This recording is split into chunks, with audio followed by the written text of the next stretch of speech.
She closed the door behind her and whispered, "We need to talk." I froze before I could even step fully into the room, the soft click of the door sealing me in like a heartbeat I wasn't ready to hear. The sunlight spilling through the blinds made the dust in the air shimmer, turning the quiet living room into something that felt almost sacred, almost forbidden. And there she was, leaning against the doorframe, arms crossed loosely, one hip jutting out in a way that made my chest tighten, her eyes holding a storm I wasn't sure I wanted to face. She didn't look like she belonged anywhere near me, not just because of the years that separated us, though those were there, sharp and obvious, but because she carried herself like someone who had lived, someone who had been touched by life in ways I couldn't begin to imagine. Her hair was streaked with silver at the temples, but it only made her seem wiser, more radiant somehow. Her eyes, dark and knowing, held a challenge I both feared and wanted to accept. "I didn't expect you today," I managed, my voice cracking just slightly. I hated that it betrayed me so easily. "I know." Her lips curved, a ghost of a smile that didn't quite reach her eyes. She pushed off the frame and walked toward me slowly, deliberately, like she was testing the ground between us. "But here you are." I swallowed. My hands itched to reach for her, but I didn't. Not yet. Instead, I let my gaze travel over her, the gentle curve of her neck, the faint scent of jasmine that always seemed to linger on her, the way her fingers brushed a loose strand of hair behind her ear. Every little movement was a conversation in itself, one I wasn't sure I could keep up with. "Sit," she said, nodding toward the couch, but I didn't. I stayed where I was, like a moth hovering too close to a flame. Her eyes softened. "You're nervous." I laughed, more out of embarrassment than anything else. Maybe a little. My voice sounded absurdly small in the quiet room. Or maybe I don't know how to be around you without everything feeling heightened. She tilted her head, her gaze catching mine in that slow, heavy way that made it impossible to look away. "Heightened, huh?" There was humor there, but also something unspoken, something that made my stomach twist and my heart race at the same time. I wanted to tell her everything, how I couldn't stop thinking about her, how seeing her made my chest ache, how every word she spoke seemed to linger long after it was gone, but the words jammed up in my throat. So I just stood there, letting her look at me, letting her presence fill every inch of the room. Finally, she stepped closer, so close that I could feel the warmth radiating from her, so close that I could see the tiny flecks of green in her eyes. "You've changed," she murmured, almost to herself, but I knew it was meant for me. And somehow, that was worse than if she'd shouted it. I swallowed again, but this time with purpose. "Maybe, but I'm still here. For you." The silence stretched, heavy and electric, until she sighed, a sound that felt like it was meant to wrap around me and trap me in the safest, most terrifying way. "We do need to talk," she whispered again. Not harsh, not angry, but there was weight in her words, a promise and a warning all at once. And then, without warning, she reached for my hand. Just a brush, barely there, but enough to send a shiver up my arm and make my heart hammer against my ribs. Her thumb lingered, stroking the back of my hand with a gentleness that contradicted the intensity in her gaze. I couldn't move, couldn't breathe properly, couldn't think past the way her fingers felt on mine, warm and alive, reminding me that she was real, that she was here, and that somehow, this was only the beginning. This ends part one with momentum, tension, and subtle romantic cues, setting the stage for the slow burn arc between them. I finally sank onto the edge of the couch, keeping my hands in my lap, trying not to fidget. She sat opposite me, angled slightly away, but I could see the curve of her shoulder, the way her posture softened when she wasn't thinking about keeping herself guarded. The room felt smaller now, like it had shrunk around the weight of the unsaid things between us. "I shouldn't have let it go this long," she said quietly, almost to herself. Her fingers traced the rim of her coffee mug, and I noticed a faint scar along her wrist. My stomach twisted. Years just slipping by. I didn't know what to say. I wanted to reach across, to touch that scar, to tell her she didn't have to carry it alone, but I kept my hands still. I nodded instead. I understand. More than I probably should. Her eyes flicked up at me, sharp and knowing. You're young, she said, almost accusingly, but not really. You shouldn't be tangled up in me. I laughed, bitter and short. Yeah, I know. But I am. I can't help it. She looked away, biting her lip like she was holding something back. I wanted to ask, to push, but a strange fear stopped me. She'd been through things I couldn't fix, divorces, betrayals, nights spent alone with too many regrets. And me? I was just a boy, fumbling through emotions I hadn't yet learned to name. Yet here I was, staring at her, wishing I could rewrite the rules of what was allowed. I wasn't. I didn't plan to. I started, then stopped. My words felt meaningless next to the gravity in her eyes. She chuckled softly, a sound that made my chest ache. You always seem to stumble over the right things at the wrong time. And somehow, that made me laugh too, nervously. Maybe that's all I'm good at. We sat in silence for a while, just listening to the faint hum of the city outside, the occasional car passing, the soft ticking of her clock. I could feel her presence pressing against me, closer than it should have been, and my mind raced with all the reasons this was impossible. I was 24. She was her, experienced, untouchable in so many ways. There were boundaries I didn't dare cross. I told myself over and over, don't fall, don't fall, don't fall. And yet, my hand twitched, inching closer to hers without permission. She noticed, and I thought she'd pull away. But she didn't. Instead, she let her fingers brush mine, a feather-light touch that sent a jolt straight to my chest. You remember that night on the porch? She murmured, voice soft, almost fragile. My mind flashed back, years ago, when I was just a kid visiting her garden with my friends. She had been there, patient, laughing, teaching me how to string lights across the patio. I had loved that night without understanding why. And somehow, here we were, and the memory hovered between us like a promise neither of us could fully say. Her thumb grazed my knuckles again, a tiny, deliberate movement that carried everything we weren't allowed to voice.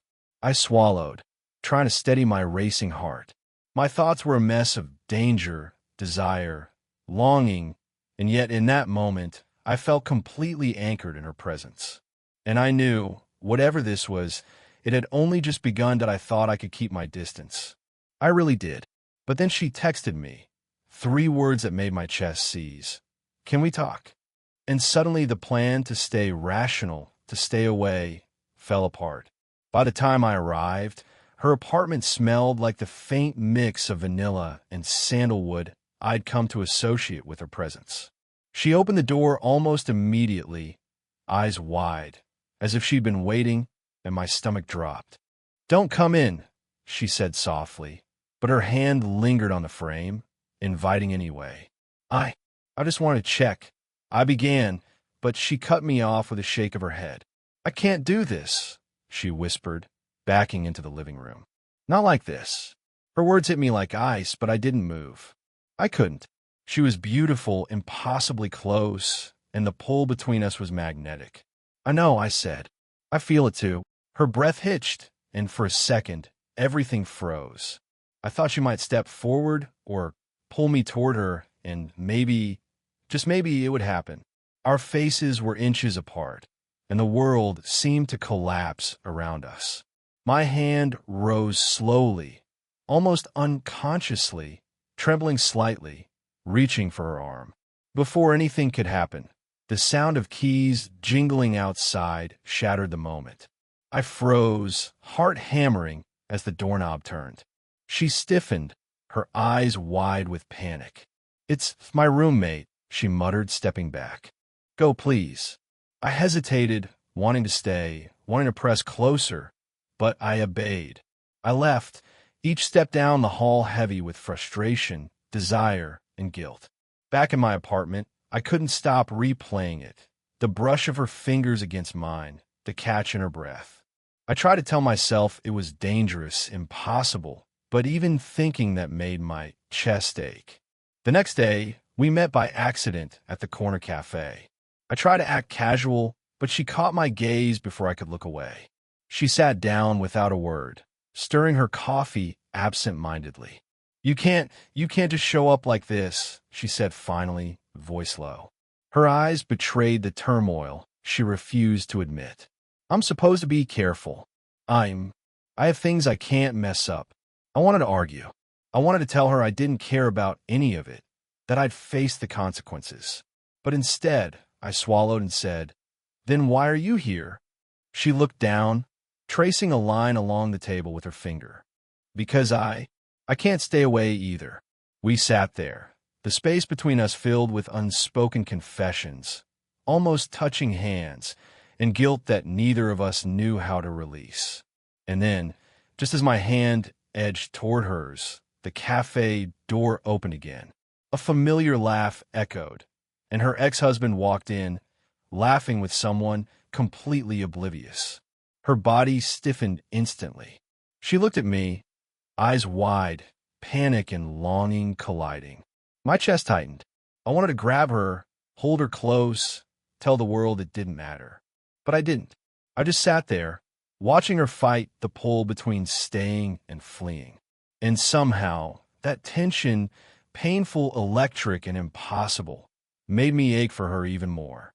Because every obstacle, every near miss, only drew me closer, tethered me to her in ways I couldn't explain. The rain had started before I even reached her door, cold drops sliding down my jacket, soaking my hair. I didn't care. I just needed to see her, needed to hear her voice, needed to know that she hadn't shut me out completely. When she opened the door, I almost stumbled.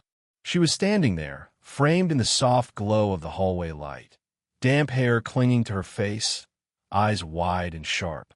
There was something in her gaze, anger, fear, maybe desperation, that made my stomach twist. "You shouldn't have come," she said, voice tight. "I had to," I said, stepping forward anyway. My hands were shaking, and I hated that she could see it. I can't stop thinking about you." Her lips parted, but she didn't answer. Instead, she looked away, biting the inside of her cheek. I noticed a faint redness along her neck, the way her shoulders tensed. My chest ached in a way I hadn't thought possible. You're impossible," she finally whispered, a tremor in her voice that made my pulse race. "You don't understand. I understand more than you think," I interrupted, desperation breaking through my restraint. "I know this is crazy. Impossible. But I don't care. I can't care. Because I swallow my throat tight. You're all I think about." She flinched, but her eyes didn't leave mine. And that was worse. That made me ache. I can't do this," she said, voice barely audible. If anyone knew," she broke off, shaking her head, her fingers trembling against the doorframe. "I could lose everything. I could ruin." Her words were swallowed by a shuddering sigh. I stepped closer, almost without thinking, until the space between us was electric. My hand reached out, hovering near hers, wanting, trembling, needing permission I didn't have a right to ask for. Then, as if the universe had timed it perfectly to punish me, a text buzzed in my pocket. I ignored it, but she glanced at the sound. Her jaw tightened. You're going to leave," she accused softly, though I hadn't moved. Her hands clutched the sides of her jacket, like she was holding herself together. "You'll get tired. You always do." "I won't," I said firmly, stepping even closer, daring to brush my fingers against hers. Her breath hitched, and I could see every conflict raging inside her. Desire, fear, frustration, longing. "Don't," she whispered, but it was almost a plea, almost a surrender. And then, I could see it, that fragile, impossible edge where she wanted to give in but was terrified to fall. My heart hammered in my chest. Every rational thought screamed stop, but my body refused. For a moment, we just breathed, eyes locked, hands nearly touching, rain pounding behind us like the pulse of everything we couldn't say. Every second stretched into eternity, every heartbeat magnifying the danger, the desire, the risk. And I knew, if I moved now, if I crossed that last inch, nothing would ever be the same. I wanted her. She wanted me. The world was impossible. And yet, right there, with the rain soaking through us, I could feel the thread of inevitability pulling us together. I took a step forward. I woke to a message I wasn't expecting, my phone screen glowing like a warning in the dark. He knows. Meet me tonight. My heart skipped a beat. He knows. I read it again. My stomach dropped. She hadn't said anything to me, hadn't warned me. Panic and something darker, possessive, desperate fear twisted in my chest. By evening, I was at her apartment, the hallway echoing under my hurried steps. She opened the door before I could knock, eyes wide, but this time not with hesitation, shock. They know, I asked, breathless, already fearing the answer. She shook her head quickly. Not exactly, but almost. Someone overheard us. My ex, he's been listening. Somehow, my chest tightened, and for a second I couldn't speak. The weight of it sank in like a stone. This wasn't just a quiet, dangerous attraction anymore. Now it was exposed, fragile, threatened. I should have warned you, she murmured, running her hands through her damp hair. I didn't want you to get hurt. I finished for her, voice low. You think that would stop me? She blinked at me, almost startled. I don't know, maybe it should. I stepped closer, ignoring the trembling in my legs. Stop thinking. Stop talking. Just look at me. Her gaze met mine, but it wavered. Everything, it's too much. I can't what? I pressed, desperation leaking in. I'll face it all. I don't care what anyone knows. I don't care about boundaries, rules, consequences. I just can't stop wanting you. Her breath caught. She moved toward the kitchen, trying to distract herself, but I followed, closing the gap. Every move, every glance, every word charged the room with danger, desire, and the thrill of forbidden things. Then it happened. Her phone buzzed on the counter. She grabbed it quickly, almost reflexively, and for a split second I saw the message. I saw you leaving together today. Are you going to let this happen? Her lips pressed into a thin line. She looked up, eyes wide with fear. He's angry. He wants answers. I ran my hand along the counter, brushing hers accidentally, or maybe not. The contact made her flinch, her vulnerability raw. Let him come, I said softly. I don't care. Her gaze dropped, conflicted. You don't understand. It's not just anger. If he decides to make a scene, it could ruin everything. Work, friend, my life. I'm not ready. I reach for her hand anyway. And I'm not leaving. I don't care about the risks. About anything. I only care about you. Her eyes searched mine, trembling between desire, fear, and disbelief. The room felt smaller, hotter, every unspoken thought hovering between us like a storm. She wanted to pull away, and yet her fingers lingered on mine, her breath hitching, the weight of our connection undeniable. And in that instant, with the world outside threatening to collapse, I realized just how impossible it was to let go. And that maybe, just maybe, neither of us wanted to. The cafe was empty except for us. Late afternoon sunlight streaked across the wooden floor, warm but fragile, as if the room itself was holding its breath. I could feel her before I even saw her, the subtle sway of her stance, the way her fingers drummed against the table, restless. She looked up when I sat across from her, eyes guarded, lips pressed together like she was holding a storm back. I didn't speak immediately. I didn't have to. The silence carried everything, the longing, the guilt, the unspoken desire. I can't keep doing this, she said finally, voice low, trembling slightly. Not with him, not with everything. It's wrong. Wrong, I asked, leaning forward. You mean with me? Her eyes dropped, avoiding mine, and my heart clenched. I shouldn't feel this way. I reached for her hand, slowly, carefully, letting my fingers brush hers. She flinched at first, but then didn't pull away. Felt this way. I whispered, "You do feel this way. Don't lie to yourself." She let out a shaky breath. "I am scared. Of losing control, of hurting people I care about, even you." "Then we won't hurt anyone," I said firmly, though the words felt fragile. "We'll figure it out. Together." Her eyes met mine, searching, conflicted. And for a moment, I saw everything. The past heartbreak, the quiet nights alone, the longing she tried to bury. And I knew she saw me too. The boy who'd loved her quietly, recklessly, who couldn't care about the risks because he couldn't care about anything but her. I want to," she admitted, voice barely above a whisper. "But what if it ruins everything?" "I'll take that risk," I said without hesitation, squeezing her hand gently. "I've already fallen. There's no going back." Her lips parted, and I could see the tremor in her jaw.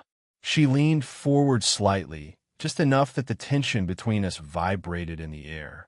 Her hand tightened around mine, and I felt every heartbeat, every breath, every pulse of longing that had been building for months. Then the moment stretched too thin, fragile as glass. Outside the window, a car horn blared, breaking the spell. She flinched, guilt flashing across her face, but her fingers didn't leave mine. Maybe we shouldn't rush," she murmured, voice trembling. "We need time, caution, but I can't." "You can't," I prompted softly. She swallowed, eyes glistening. "I can't stop thinking about you, about this, about us." And in that confession, in that raw, messy vulnerability, everything shifted. The choice was made, not with grand declarations or dramatic gestures, but with trembling hands, shared breaths, and a quiet, unshakable understanding that neither of us would walk away. We didn't kiss. Not yet. But the weight of it, of everything we'd been through, all the risk, all the longing, hung between us alive and undeniable. I leaned back slightly, still holding her hand. She mirrored me, and for the first time, I felt like we were truly on the same side, navigating the storm together. The world outside was uncertain, messy, and dangerous. But right here, in this quiet, fleeting moment, we had found our truth. And that was enough. The first sunlight of the morning filtered through the blinds, painting soft stripes across the floor. I found her in the kitchen, leaning against the counter, a mug of coffee cradled in her hands. Her hair was messy, damp from the shower she'd taken, and she looked at peace, or as close as someone like her could get to it. "Morning," I said quietly, stepping closer. She glanced up, a smile tugging at the corners of her lips, a little tired, a little nervous. "Morning," she replied. "Did you sleep?" "Enough," I said, settling into the chair beside her. "Not that I wanted to. I kept thinking about last night." She looked down at her mug, tracing the rim with her finger. "Yeah." Her voice was soft, almost hesitant, but there was warmth there too. "About us." I reached out, brushing a loose strand of hair behind her ear. She let me, and for a moment, the world narrowed until it was just the two of us, quiet but tethered, like we'd been years in the making. "It's not simple," she said finally, eyes meeting mine. "You know that, right? Everything, the risk, the judgment, the messiness of it." "I know," I said, squeezing her hand. "But I also know that I don't want simple. I want you. All of you."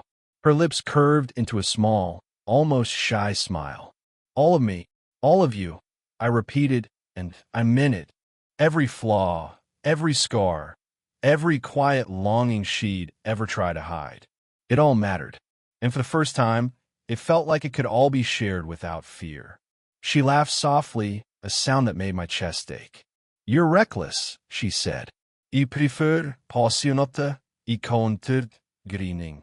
She rolled her eyes, but didn't pull away, and that was all the permission I needed. Slowly, carefully, we leaned toward each other, hands still entwined, and let the distance shrink. Not a grand kiss, not a dramatic gesture, but a gentle, lingering brush of lips that carried all the months of tension, longing, and unsaid words. When we pulled back slightly, our foreheads resting together, I whispered, "We'll figure it out. Together." She nodded, closing her eyes, breathing me in as if memorizing the moment. "Together," she agreed. Outside, the world continued in its usual chaos. Traffic, noise, obligations. But here, in this quiet kitchen, nothing else mattered. We had survived the near misses, the risks, the secrets. And we had chosen each other. The story wasn't perfect. Life rarely is. There would be challenges ahead, judgment, moments of fear. But for the first time, I felt like we could face it all. Not apart, but side by side, flawed, messy, human, and entirely, irrevocably together. I smiled, brushing my lips against hers one last time. She rested her head on my shoulder, and the warmth of her pressed against me was everything I'd been waiting for. We didn't need words anymore. Silence was enough. Quiet, steady, unshakable. And as I held her, I couldn't help but wonder, how did we find each other in the chaos of our lives? What would happen next, now that the risks were real? And could a love this impossible, this unlikely, really last? For now, though, none of that mattered. We had each other, and somehow that was enough.